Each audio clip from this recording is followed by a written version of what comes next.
Hello everyone. तो जिन लोगों का आज सीजीएल मेंस का एग्ज़ाम था, आई होप कि सभी लोगों का अच्छा गया होगा। और आपका जो 26 अक्टूबर का सीजीएल मेंस का एग्ज़ाम था वो हो चुका है समाप्त।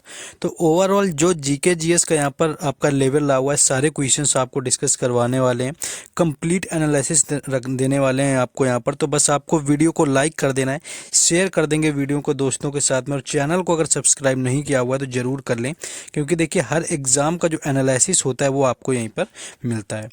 पहला क्वेश्चन जो यहाँ पर जीके जीएस का देखने को मिला कि 2011 जनगणना के अनुसार महिला और पुरुष साक्षरता दर में सबसे ज़्यादा अंतर किस राज्य का रहा हुआ था। देखिए क्वेश्चन थोड़ा सा डीप था, क्योंकि नॉर्मल पूछ लेते हैं, सबसे अधिक पूछते हैं, सबसे कम पूछते हैं, महिला साक्षरता ज़्यादा कहाँ की है, पुरुष ज़्यादा कहाँ की है।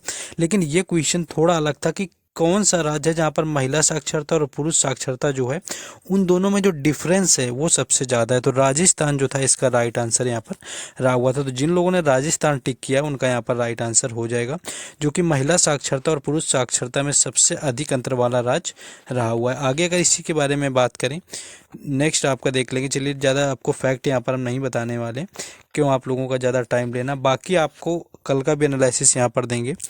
नेक्स्ट क्वेश्चन आया कि हमारी बेटी हमारा सम्मान किस राज्य की योजना है। देखिए एक योजना शुरू करी गई है।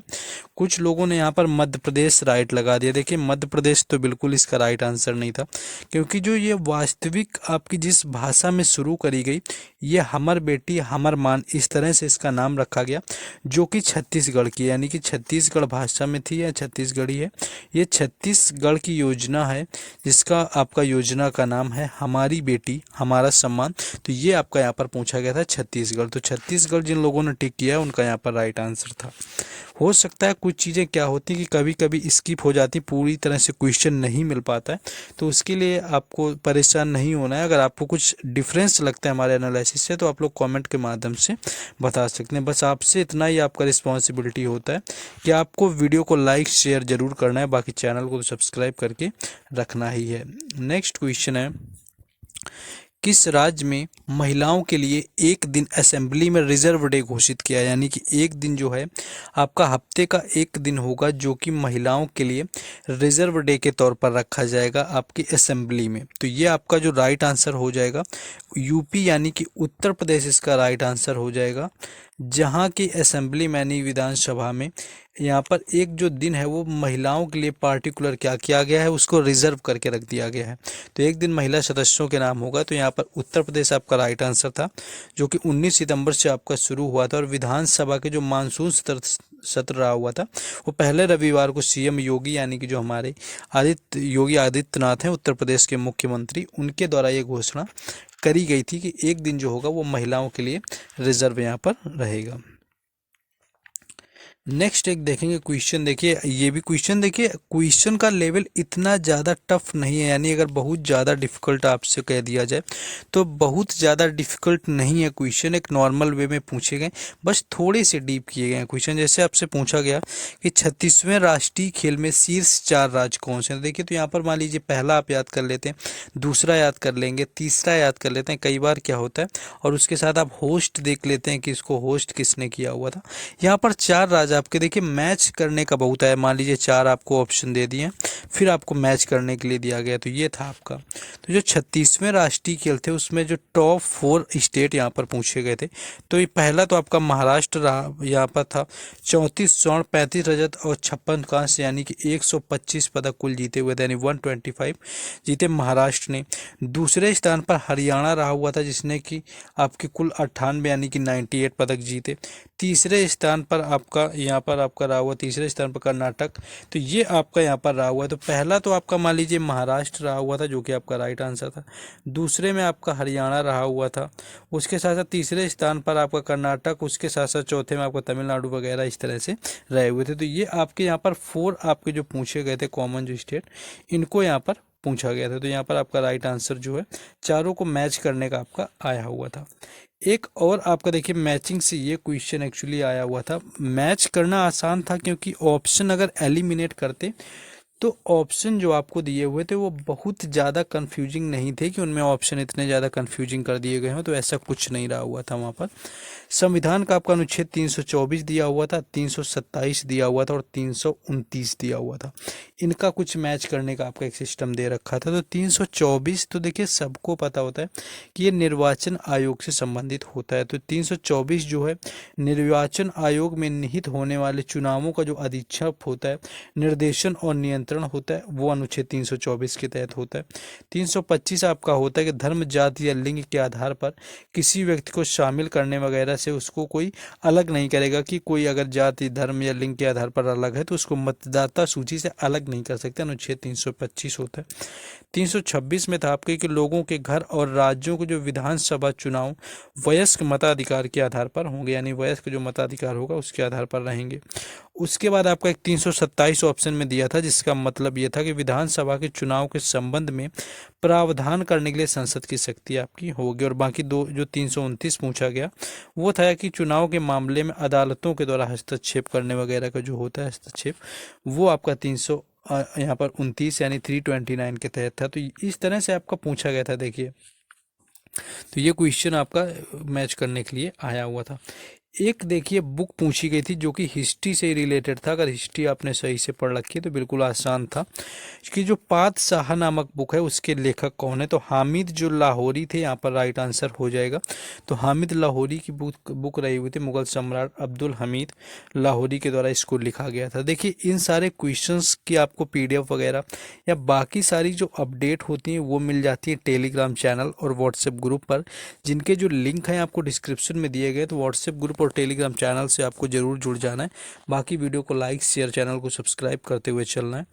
नेक्स्ट एक देखिए जियोग्राफी में आपका क्या था कि नदियों का जो मैच करने का कॉम्बिनेशन था यहाँ पर आपका पूछ लिया गया था। जैसे आपको पूछा गया कि बिहार का शोक किसे कहते हैं, सांगपो किसे कहते हैं, बैडलैंड ऑफ आपका कुछ जियोग्राफी पूछा गया था।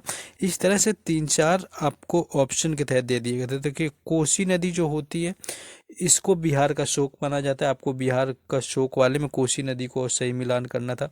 एक आपका मान लीजिए सांगपो आपका पूछा गया होगा कि किस नदी को कहते हैं, तो ये आपको पता होगा कि ब्रह्मपुत्रा नदी है जो कि असम में आपकी बहती है, जिस पर माजुली द्वीप भी बना हुआ है जो कि विश्व का सबसे बड़ा द्वीप है। और असम से याद आया कि अम्बुबाची का मेला वगैरह भी वहीं पर लगता है। तो ये आपका बिहार का शोक और सांगपो वगैरह जो नदियाँ दी हुई थी इनको मैच करने का वहाँ पर दिया हुआ था। तो ये आपको देखना था, तो इनमें मैच आपको सही से करना था। नेक्स्ट एक आपका गवर्नर जनरल वगैरह से क्वेश्चन एक आया हुआ था कि देखिए जो 1857 की आपकी क्रांति हुई थी उस समय गवर्नर कौन थे, और आपका एक वुड्स डिस्पैच आया हुआ था उस समय गवर्नर कौन थे, या दोनों के सामने आपके ऑप्शन दिए हुए थे कि आपका कौन सा पहला सही होगा, दूसरा सही होगा, दोनों सही होंगी, एक भी सही नहीं होगा। तो यहाँ पर जो आपका चार्ल्स कैनिंग यानी यहाँ पर राइट आंसर हो जाएगा, जो कि 1857 की क्रांति के समय रहे हुए थे वायसराय। और वुड्स डिस्पैच की बात करें तो इस समय जो था लॉर्ड डलहौजी आ गया था। तो वुड्स डिस्पैच के समय लॉर्ड डलहौजी, 1857 की क्रांति के समय कैनिंग। तो ये लोग जो है रहे हुए थे, तो ये आपको याद रखना है। नेक्स्ट क्वेश्चन आपका था कि हर्षवर्धन के दरबार में कौन आया हुआ था। बिल्कुल आसान सा क्वेश्चन है हर्षवर्धन का। तो हर्षवर्धन के दरबार में जो यहाँ पर हैन सॉन्ग आया हुआ था, जिसको क्या बोलते हैं, हैन सॉन्ग था, जो कि चीनी यात्री था। ये तो कई बार एग्जाम में पूछा जाता है। हैन सॉन्ग आया हुआ था जो कि एक चीनी यात्री रहा हुआ था। तो ये आपको याद रखना है। नेक्स्ट एक और इसी तरह आसान क्वेश्चन था कि भारत के जो दूसरे उपराष्ट्रपति हैं वो कौन बने, तो जाकिर हुसैन इसका राइट आंसर था, यानी जाकिर हुसैन राइट आंसर हो जाएगा, जो कि दूसरे राष्ट्रपति बने भारत के, क्योंकि पहले जो थे वो सर्वपल्ली राधाकृष्णन जो पहले राष्ट्रपति यहाँ पर रहे हुए थे। नेक्स्ट क्वेश्चन था कि जो आपकी सेकंड यानी कि दूसरी और 10वीं और 11वीं, देखिए जिस तरह से हमें पता चल पाए, मान लीजिए इसमें आपका कुछ ऑप्शन थोड़ा सा अंतर हो, 10वीं के बजाय आपका 8वीं पूछा हो, तो दूसरी, 10वीं और 11वीं पंचवर्षीय योजना के समय आपको प्रधानमंत्री दिए हुए थे, तो ये आपको मैच करवाना था। तो देखिए 11वीं जो पंचवर्षीय योजना थी इस समय क्या थे, मनमोहन सिंह, जो कि आपकी 2007 से लेकर के 2012 तक चली हुई थी। तो इस समय मनमोहन सिंह थे, आपको याद रखना है 11वीं पंचवर्षीय योजना के समय। जो आपकी 10वीं पूछी गई थी उसके साथ में जो मैच करना था वो आपका अटल बिहारी करना था। और एक तो आपको दूसरी पूछा था, बिल्कुल आसानी से कर सकते थे क्योंकि ये जो दूसरी थी ये मोतीलाल नेहरू नेहरू और आपके महालनोबिस मॉडल पर आधारित रही हुई थी।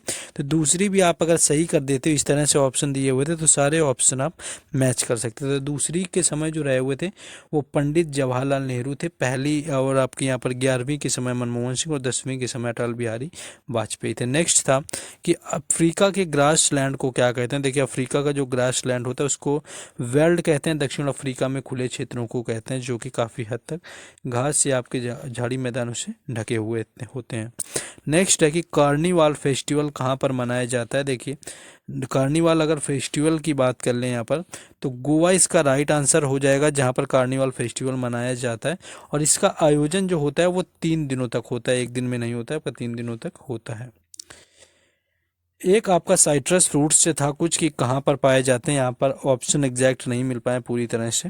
तो साइट्रस फलों का जो उत्पादन होता है वो आपका विभिन्न प्रकार की मृदाओं पर होता है। इसमें क्या होता है कि उत्तर भारत की बलुई दोमट जो कछारी मिट्टी वगैरह होती है लेकर दक्षिणी पठार वगैरह में आपका साइट्रस फ्रूट पाया जाता है। तो इस क्वेश्चन को आप लोग कॉमेंट में और बता देंगे। बस आपसे इतनी रिक्वेस्ट है कि आप लोग एग्ज़ाम देकर गए, थोड़ा भी अगर आपको हेल्पफुल लगा हो तो आप लाइक कर देंगे, वीडियो को लाइक के साथ शेयर कर देंगे फ्रेंड्स के साथ में, चैनल को जरूर सब्सक्राइब कर लें, हर तरह के एग्जाम एनालिसिस मिलते हैं। नेक्स्ट था कि जहाज का उड़ना या नारियल का नीचे गिरना जो होता है वो किस ऊर्जा पर निर्भर होते हैं। तो इस तरह से क्वेश्चन आपका पूछा गया था कुछ।